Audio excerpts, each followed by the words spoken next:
रक्त परिसंचरण तंत्र के अंदर हमारा नेक्स्ट टॉपिक है रुधिर वाहिनियां। तो रुधिर वाहिनियों की परिभाषा क्या है?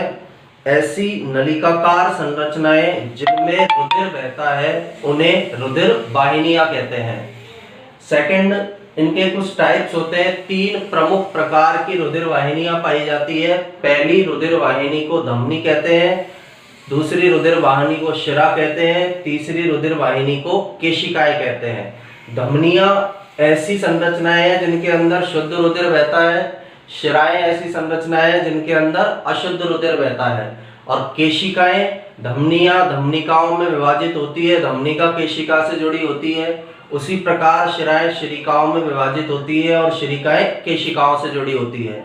इनके अलावा भी हमारे शरीर में जो पतली धमनियां पाई जाती है उन्हें धमनिकाएं कहेंगे, और पतली शिराएं जो पाई जाती है उन्हें शिरिकाएं कहते हैं। अब हृदय से रुधिर प्रवाह का जो मार्ग होता है, तो मार्ग वो किस प्रकार का होता है? धमनी से रुधिर आता है धमनिकाओं में, धमनिकाओं से आता है केशिकाओं में। केशिकाएं इस रुधिर को अंगों तक पहुंचाने का, या अंगों में केशिकाएं रुधिर को पहुंचाने का कार्य करती है। इसके बाद इन्हीं केशिकाओं से रुधिर, अशुद्ध रुधिर केशिकाओं में आता है, और फिर इन केशिकाओं से अशुद्ध रुधिर को शिरिकाओं में डाला जाता है। शिरिकाओं से शिराओं के अंदर इस अशुद्ध रुधिर को डाला जाता है, और अशुद्ध रुधिर वापस हृदय के अंदर आ जाता है। तो ये हमारे शरीर के अंदर हृदय से रुधिर प्रवाह का मार्ग है। हृदय से शुद्ध रुधिर धमनी में आएगा, धमनी से धमनिकाओं में आएगा, धमनिकाओं से केशिकाओं में आएगा, केशिकाएं अंगों के अंदर उसको डाल देगी। इसके बाद अशुद्ध रुधिर को केशिकाओं में डाला जाता है, केशिकाओं से वो शिरिकाओं में आता है, शिरिकाओं से शिराओं में आता है, और शिराओं से वापस हृदय को लौटा दिया जाता है। अब धमनी और शिरा जो नलिकाएं हमारे शरीर के अंदर रुधिर वाहिनियां पाई जा रही है, उनकी भित्ति में ऊतकों के 3 स्तर होते हैं। स्तरों को हम कंचुक स्तर बोलते हैं, एल्ब्यूजिनिया स्तर बोला जाता है। अब ये बाहर स्थित है, उसे बाह्य कंचुक बोला जाएगा, बीच वाले स्तर को मध्य कंचुक बोला जाएगा, और अंदर वाले स्तर को अंत्य कंचुक बोला जाता है। बाह्य कंचुक बाहरी स्तर है, संयोजी ऊतक से बना हुआ है, और इसके अंदर अप्रत्यास्थ कोलेजन तंतु पाए जाते हैं। इस स्तर के अंदर अप्रत्यास्थ या बिना लचीलेपन के कोलेजन तंतु इसमें उपस्थित होते हैं। दूसरा स्तर मध्य कंचुक, जिसे हम मध्य स्तर कहते हैं, अरेखित पेशियों से बना होगा, और इसके अंदर लचीले तंतु या प्रत्यास्थ तंतु पाए जाते हैं। तीसरा स्तर अंत्य कंचुक स्तर, जिसे आंतरिक स्तर के नाम, जिसे हम आंतरिक स्तर कह सकते हैं। शल्की उपकला कोशिकाओं से बना होता है, और इसकी आंतरिक सतह कांच के समान होती है। यानी 3 प्रकार के स्तर जो है धमनी और शिरा की भित्ति में पाए जाएंगे। जैसे इसे एक डायग्राम से हम समझे, जैसे मान लीजिए एक धमनी है, तो इसकी जो भित्ति है, इस भित्ति का निर्माण 3 स्तरों से होगा। सबसे अंदर वाला जो स्तर है अंत्य कंचुक स्तर कहलाएगा।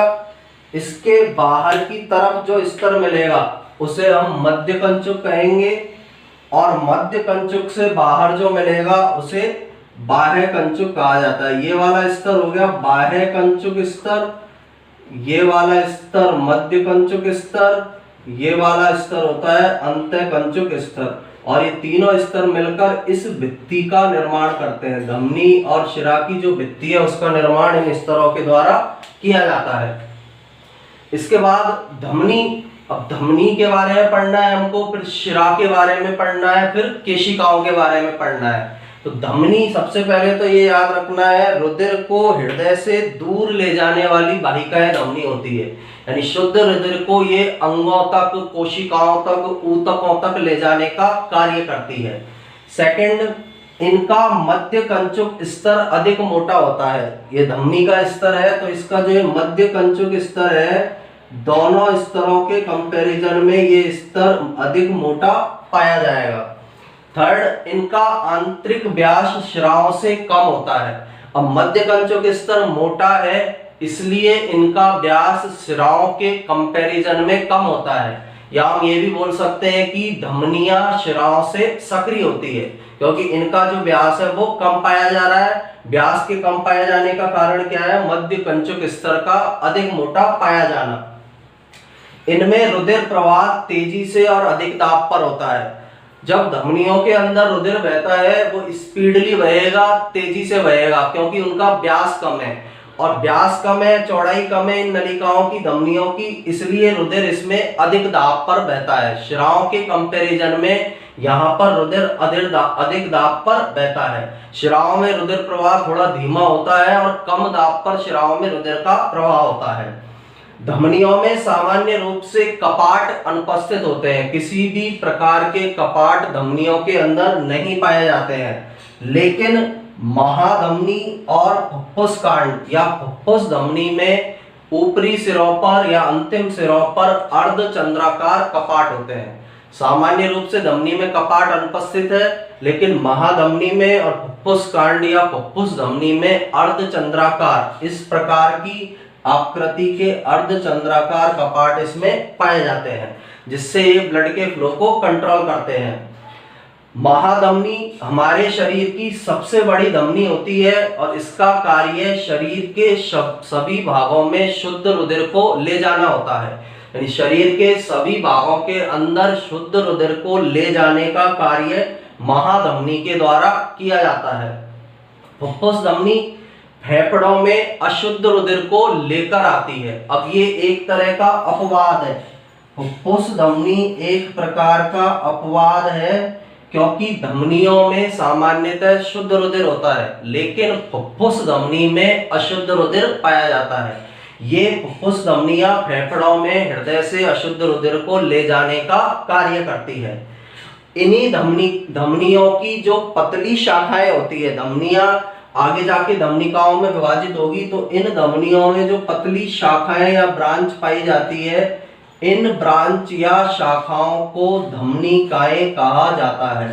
यानी धमनियों की आगे पतली शाखाएं उपस्थित होंगी, जिन्हें हम धमनिकाएं कहते हैं।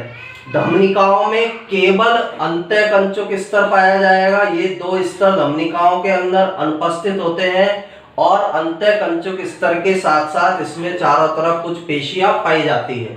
यानी धमनियों में तीनों स्तर पाए जा रहे हैं, बाह्यकंचुक, मध्यकंचुक, अंतःकंचुक, लेकिन धमनिकाओं के अंदर केवल अंतःकंचुक स्तर उपस्थित होगा, और इस अंतःकंचुक स्तर के चारों ओर बहुत सारी पेशियां पाई जाती हैं। धमनिका और केशिकाओं की संधि पर वर्तुल पेशीय अवरोधनी उपस्थित होती है। अब धमनिकाएं जो है आगे जाकर किससे जुड़ती है? केशिकाओं से। जैसे ये एक धमनी है, ऊपर ये धमनी में से एक ब्रांच निकली, ब्रांच जो है उसको क्या बोला जाएगा? ये धमनिका। और धमनिका भी आगे एक ब्रांच के अंदर, एक शाखा के अंदर जुड़ जाती है, जिसे बोला जाता है केशिका। ये धमनी है, ये धमनिकाएं है, और ये केशिका है। तो धमनिका और केशिका की संधि पर वर्तुल पेशीय अवरोधनी पाई जाती है।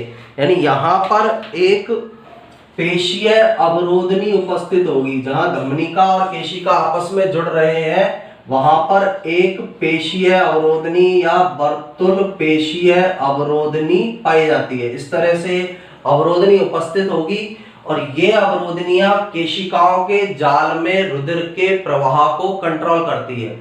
इन अवरोधनियों के द्वारा केशिकाओं के अंदर धमनिकाओं से जो ब्लड आता है, उसके बहने को या उसके प्रवाह को कंट्रोल करने का या नियंत्रित करने का कार्य किया जाता है। तो पहली स्ट्रक्चर के बारे में हमने पढ़ा है। 3 प्रमुख प्रकार की जो रुधिर वाहिकाएं हैं, उनमें से पहली धमनी की प्रमुख विशेषताएं हमने पढ़ी है। इसके बाद हम शिरा के बारे में पढ़ेंगे कि शिराओं के अंदर कौन सी विशेषता पाई जाती है, और उसके बाद में केशिकाओं का अध्ययन करेंगे। इसके नोट्स बनाने के लिए आप इसका स्क्रीनशॉट ले सकते हैं।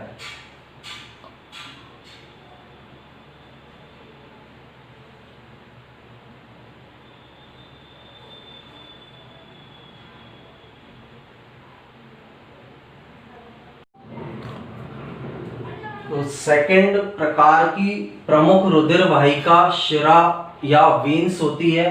अब जैसे धमनी हृदय से रुधिर को शरीर के विभिन्न भागों में ले जा रही थी, उसी का जस्ट अपोजिट काम शिराओं के द्वारा किया जाता है। ये शरीर के सभी भागों से रुधिर को हृदय की ओर लाने वाली वाहिकाएं हैं, यानी इनके अंदर अशुद्ध रुधिर पाया जाता है। कार्बन डाइऑक्साइड युक्त रुधिर शिराओं में पाया जाता है। शरीर के सभी भागों से CO2 युक्त रुधिर या अशुद्ध रुधिर को ये हृदय की ओर लेकर आती है। सेकंड, जैसे धमनी में 3 स्तर पाए जा रहे थे, एक बाह्य कंचुक स्तर, दूसरा स्तर का नाम था मध्य कंचुक स्तर और तीसरे स्तर का नाम था अंत्य कंचुक स्तर। तो इसी प्रकार के 3 स्तर शिराओं में पाए जाते हैं, लेकिन इनका मध्य कंचुक स्तर, ये वाला जो स्तर या लेयर है, यह धमनी की तुलना में पतला होता है। धमनी का हमने पढ़ा है मध्य कंचुक स्तर मोटा होता है, लेकिन शिराओं का मध्य कंचुक स्तर पतला पाया जाता है। इसके अलावा इसके अंदर शिराओं में प्रत्यास्थ तंतु और पेशियां कम होती है। प्रत्यास्थ तंतु की संख्या भी कम होती है, पेशियां भी शिराओं में कम पाई जाती है, इसलिए ये धमनी की तुलना में कम लचीली होती है। थर्ड, इनका आंतरिक व्यास धमनी की तुलना में अधिक होता है। अब सीधा सा रीजन है, धमनी का मध्य कंचुक स्तर मोटा था, इसलिए उसका आंतरिक व्यास क्या हो गया, कम। लेकिन इनका आंतरिक व्यास धमनी की तुलना में अधिक होगा, क्योंकि इनका मध्य कंचुक स्तर पतला पाया जा रहा है, इसलिए इनमें अंदर ज्यादा जगह होगी, जबकि धमनियों में कम जगह पाई जाती है। इसीलिए इनका आंतरिक व्यास धमनी की तुलना में अधिक होता है। शिराओं में कपाट उपस्थित होते हैं। लंबे जो भाग है हमारे शरीर के और निचले भागों की शिराओं में कपाट पाए जाते हैं। ये कपाट रुधिर को विपरीत दिशा में बहने से रोकते हैं, जबकि धमनियों में किसी भी प्रकार के कपाट नहीं पाए जाते हैं। तो शरीर के जो लंबे भाग हैं, उन भागों की शिराओं के अंदर कपाट उपस्थित होंगे। इनमें रुधिर प्रवाह धीमा और कम दाब पर होता है। सीधा सा रीजन है, धमनी की तुलना में इनका व्यास ज्यादा है। आंतरिक व्यास धमनी की तुलना में अधिक है, अंदर चौड़ाई ज्यादा है, इसलिए रुधिर धीमी गति से बहता है शिराओं के अंदर और कम दाब पर, धमनी की तुलना में कम दाब पर इनमें रुधिर बहता है। फिर 2 प्रकार की शिराएं शरीर की सबसे बड़ी शिराएं हैं, ऊर्ध्व और निम्न महाशिराएं। ये शरीर की सबसे बड़ी शिराएं होती है, जो अशुद्ध रुधिर को हृदय में लाने का काम करती है। ऊर्ध्व महाशिरा और निम्न महाशिरा के द्वारा अशुद्ध रुधिर को हृदय में लाया जाता है। फुफ्फुसीय शिरा शुद्ध रुधिर को हृदय में लाती है। तो फुफ्फुसीय शिरा एक प्रकार का अपवाद है, क्योंकि शिरा में अभी हमने बोला है कि अशुद्ध रुधिर पाया जाता है, लेकिन फुफ्फुसीय शिरा के अंदर शुद्ध रुधिर पाया जाता है और यह फेफड़ों से शुद्ध रुधिर को हृदय तक लाने का कार्य करती है। अब शिरा जो है, जैसे एक शिरा है, शिरा के अंदर जो पतली शाखाएं होंगी, इन पतली शाखाओं को शिरीकाएं कहते हैं। जैसे धमनी में पतली शाखाएं पाई जा रही थी, धमनिकाएं, वैसे शिरा में जो पतली शाखा होगी, शिरा की जो पतली शाखाएं हैं, उन पतली शाखाओं को शिरीकाएं कहा जाता है। और शिरीका की भित्ति, इसका जो ये भित्ति वाला भाग दिख रहा है, ये भित्ति केवल कोलेजन तंतुओं से बनी होती है। इसमें किसी भी प्रकार के बाह्य कंचुक स्तर, मध्य कंचुक स्तर, अंत्य कंचुक स्तर नहीं पाए जाएंगे। ये केवल कोलेजन तंतुओं से इसकी भित्ति का निर्माण होता है।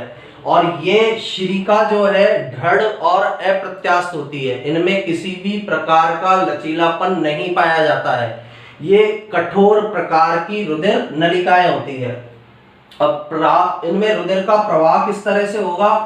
केशिका, शिरीका से जुड़ी हुई जो स्ट्रक्चर है वो है केशिका। तो केशिका जो है, ये केशिका है, इस स्ट्रक्चर को हम बोलेंगे केशिका। तो अंगों में जो अशुद्ध रुधिर है, उस अशुद्ध रुधिर को केशिकाओं के द्वारा शिरीकाओं में डाल दिया जाता है। शिरीकाएं इस अशुद्ध रुधिर को शिरा में डालेगी और शिरा के द्वारा इस अशुद्ध रुधिर को हृदय में पहुंचा दिया जाता है। तो इस प्रकार से शिराओं के अंदर रुधिर का प्रवाह होता है। केशिका से शिरिकाओं में रुधिर आएगा और शिरिकाओं से रुधिर शिरा में आएगा और शिराओं के माध्यम से इसे हृदय में पहुंचा दिया जाता है। तो इस सेकंड रुधिर की प्रमुख वाहिका है जो हमारे शरीर के अंदर पाई जाती है। इसके बाद थर्ड वाहिका का नाम है केशिकाएं, या इन्हें हम कैपिलरीज भी बोलते हैं। केशिकाओं को इंग्लिश में कैपिलरीज कहा जाता है। सबसे पहला पॉइंट, हमारे शरीर में पाई जाने वाली सबसे पतली रुधिर वाहिकाएं हैं। धमनी, शिरा, केशिका, तीनों में सबसे पतली रुधिर वाहिकाएं केशिकाएं होती है। व्यास इनका 4 से 10 म्यूएम होता है। केशिका का व्यास 4 से 10 म्यूएम होगा और लंबाई 0.3 mm होती है। अब इनकी चौड़ाई इतनी ज्यादा कम है या इनका व्यास इतना ज्यादा कम है कि आरबीसी को भी इनमें से गुजरने के लिए मुड़ना पड़ता है। आरबीसी सीधे इनमें एंटर नहीं कर पाती है बल्कि मुड़कर ही केशिका के अंदर प्रवेश कर पाती है, क्योंकि इसका व्यास बहुत कम पाया जाता है, इसकी चौड़ाई बहुत कम होती है। बहुत सारी केशिकाएं आपस में मिलकर केशिकाओं का जाल बनाती है। उस केशिका जाल से रुधिर को शिरिका में और धमनिकाओं के अंदर डाला जाता है। तो अनेक केशिकाएं आपस में जुड़कर एक जाल का निर्माण करती है। उस जाल को हम केशिका जाल कहते हैं। केशिका की भित्ति केवल एक सिंगल स्तर से इसकी भित्ति का निर्माण होगा और उस सिंगल लेयर या स्तर को हम अंतःकंचुक स्तर या अंतः उपकला कहते हैं। तो केशिका की भित्ति में केवल एक स्तर पाया जाता है। धमनी में 3 स्तर है, भित्ति में बाह्य कंचुक, मध्य कंचुक, अंतः कंचुक। शिरा में भी 3 स्तर है, बाह्य कंचुक, मध्य कंचुक और अंतः कंचुक। लेकिन केशिका की भित्ति के अंदर केवल एक स्तर अंतः कंचुक स्तर या अंतः उपकला मिलेगी और इनकी भित्ति जल और घुलित पदार्थों के लिए पारगम्य होती है। केशिका की भित्ति जल और जल में घुले हुए पदार्थों के लिए पारगम्य होती है। इनकी भित्ति से जल और उसमें घुले हुए पदार्थ आसानी से आर पार जा सकते हैं। कार्य क्या करती है ये केशिकाएं? रुधिर और कोशिकाओं के बीच पदार्थों का विनिमय केशिकाओं के द्वारा होता है।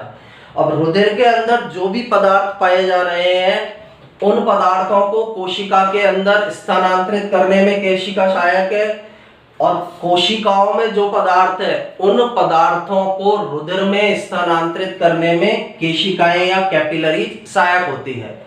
तो ये 3 प्रकार की रुधिर वाहिकाएं हैं जो हमारे शरीर के अंदर पाई जाती है। फर्स्ट धमनी है, सेकंड शिरा है, तीसरी को हम केशिकाएं कहते हैं। इनके अलावा धमनी की पतली शाखा धमनिका कहलाती है, शिरा की पतली शाखा शिरिका कहलाती है। धमनी शुद्ध रुधिर को हृदय से शरीर के विभिन्न भागों में लाती है, शिरा अशुद्ध रुधिर को शरीर के विभिन्न भागों से हृदय की ओर लाती है। तो इन तीनों के अंदर अलग अलग विशेषताएं और अलग अलग गुण पाए जा रहे हैं जिनके आधार पर ये अपने कार्यों को संपन्न करती है। तो ये हमारा शरीर के अंदर पाई जाने वाली रुधिर वाहिकाओं वाला टॉपिक कंप्लीट होता है। इसके बाद हम हमारे शरीर में पाए जाने वाले हार्ट की स्ट्रक्चर का अध्ययन करेंगे कि जो हृदय हमारे अंदर पाया जा रहा है उसकी बाह्य संरचना किस प्रकार की होती है और आंतरिक संरचना किस प्रकार की पाई जाती है। इस तरह के आपको बायोलॉजी के चैप्टर्स के नोट्स आसानी से मिलते रहे, वीडियो लेक्चर आप आसानी से देखते रहे, इसलिए आप इस YouTube channel biology by Rajesh Khandelwal को सब्सक्राइब करें जिससे आपको लगातार बायोलॉजी से संबंधित लेसन मिलते रहें और नोटिफिकेशन और बेल आइकन बटन दबाना ना भूलें। इसके नोट्स बनाने के लिए आप इसका स्क्रीनशॉट ले सकते हैं।